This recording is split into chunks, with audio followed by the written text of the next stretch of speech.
Assalamu alaikum fam, hope you're doing well. So, we're continuing our reading of St. Thomas Aquinas' Summa Theologica. What's fascinating about the works of Aquinas is that you begin to see an effective way of organizing your thoughts and rebuttals to atheists, all types of agnostics, and understanding the classical Catholic canon, I would argue. Now, in this book, he deals a lot with philosophy, Catholic doctrine, and it's very interesting because when you read it, you get a complete understanding almost of the thinking of this time. And then if you look today, how the Pope acts today, you'll clearly see that's what happens when liberalism and, weakness enters into a religion. So reading this is helpful for academic purposes and studying theology, philosophy, history, and dogma in general and organization of thoughts. I find his way of speaking and organization to be very effective. I hope to one day write an Islamic version of this, and of Islamic dogma and rebuttals, right? That I would say. Do you see what I'm saying? But there's a reason why Aquinas' name has lived on for hundreds of years, and the work he put. We will, inshallah, read all 7 volumes and such of his work. In my Philosophy 101 class, I did do a report on his books, and I do find him to be a very important person to study. So we are in the second article, and it is whether it can be demonstrated that God exists. So objection 1. It seems that the existence of God cannot be demonstrated, for it is an article of faith that God exists. But what is of faith cannot be demonstrated, because a demonstration produces scientific knowledge, whereas faith is of the unseen. Therefore, it cannot be demonstrated that God exists. So let's read his reply. The existence of God and other like truths about God, which can be known by natural reason, are not articles of faith, but are preambles to the articles. So notice this, known by natural reason. For faith presupposes natural knowledge. So this is quite interesting to speculate on the purpose of our human reason, and that faith presupposes it, natural knowledge. It's very interesting. Even as grace presupposes nature and perfection supposes something that can be perfected. I found that example to be quite unique. Nevertheless, there is nothing to prevent a man who cannot grasp a proof accepting, as a matter of faith, something which in itself is capable of being scientifically known and demonstrated. So this is interesting. So, which in itself is capable of being scientifically known and demonstrated. So, quite interesting response. Now let's go over to Egyptian 2. Further, the essence is the middle term of demonstration, but we cannot know in what God's essence consists, but solely in what it does not consist. As Damascene says, therefore we cannot demonstrate that God exists. Now what's interesting about this is I think, at least for Islam, if I was talking to someone who said that outside of a Catholic perspective, and me coming from a revert perspective of Islam, I'd say the names of Allah denote the essence, that we can understand an aspect. But let's see how Aquinas answers it. Reply objection 2. When the existence of a cause is demonstrated from an effect, this effect takes the place of the definition. Now that's interesting, right? So when you demonstrate the effect takes place of the definition. That's interesting. Of the cause and proof of the existence. So if you have the effect takes the place and turns into the definition. The definition is then proof of the causes of existence. See, it's very logical.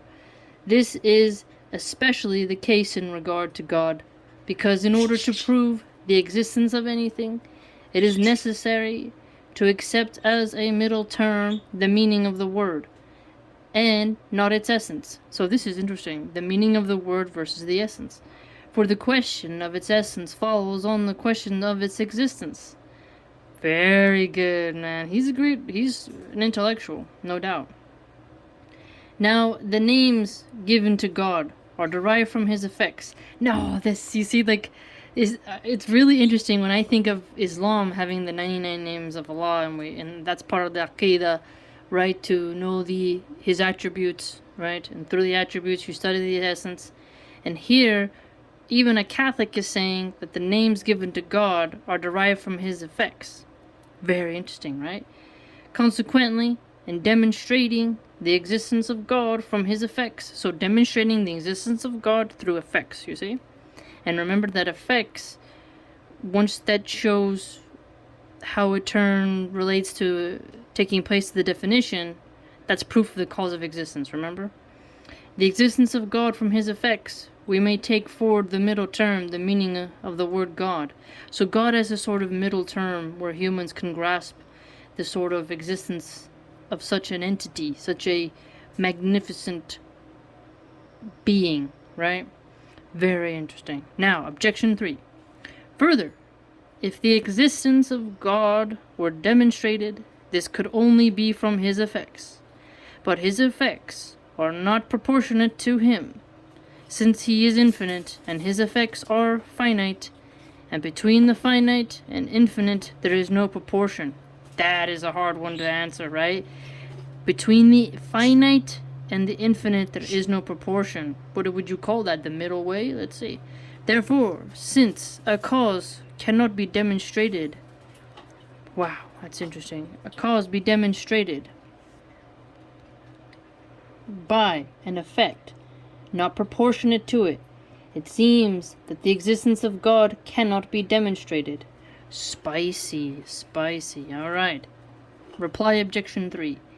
From effects not proportionate to the cause, no perfect knowledge of that cause can be obtained. Now let's repeat that again. From effects not proportionate to the cause, no perfect knowledge of that cause can be attained. So, no perfect knowledge of the proportional effects, essentially. Yet, from every effect, the existence of the cause can be clearly demonstrated. Now that is so smart. So, you may not have the proportion right, but the existence itself demonstrates it. You see? So the effect demonstrates the existence, which literally proves it exists, regardless of the proportion of the effects. I'm telling you, Aquinas, man, he wasn't just on Netflix all day or on TikTok. And so we can demonstrate the existence of God from his effects. So this is an effective argument. Get it? Though from them we cannot perfectly know God as he is in his essence. So he admits here, right? The effects demonstrate the existence of God, but we won't come to perfectly know God through his essence, but we can have a aspect of knowing God, because God is the unseen. Right? Very, very interesting. Now he's going to give us his someone who's going to say on the contrary, and then he's going to do an I answer that. On the contrary, the apostle says, the invisible things of him are clearly seen, being understood by the things that are made. And then they give a lot of textual citations of the Bible. But this would not be unless the existence of God could be demonstrated through the things that are made. For this thing we must know of anything is whether it exists. So, demonstrating through things that exist and that are made. In Islam, we would say nothing is comparable to him, but here in the Catholic doctrine it appears that you would take part of the creation in order to demonstrate some aspect of God, it appears. I answer that, so Aquinas. Demonstration can be made in 2 ways. One is through the cause and is called a priori.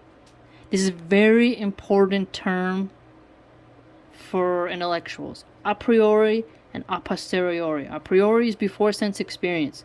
A very important term, okay? And this is to argue from what is prior absolutely.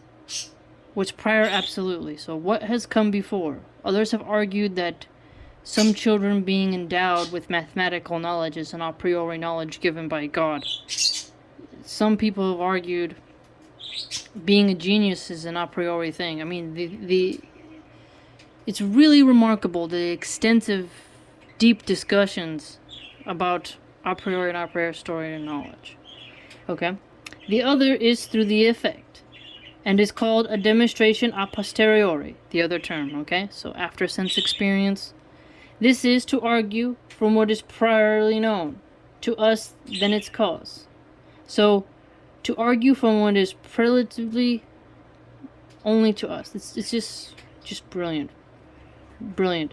When an effect is better known to us than its cause, from the effect we proceed to the knowledge of the cause.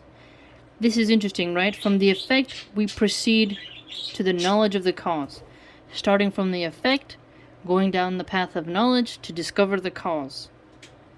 And from every effect, the existence of its purpose can be demonstrated, so long as its effects are better known to us.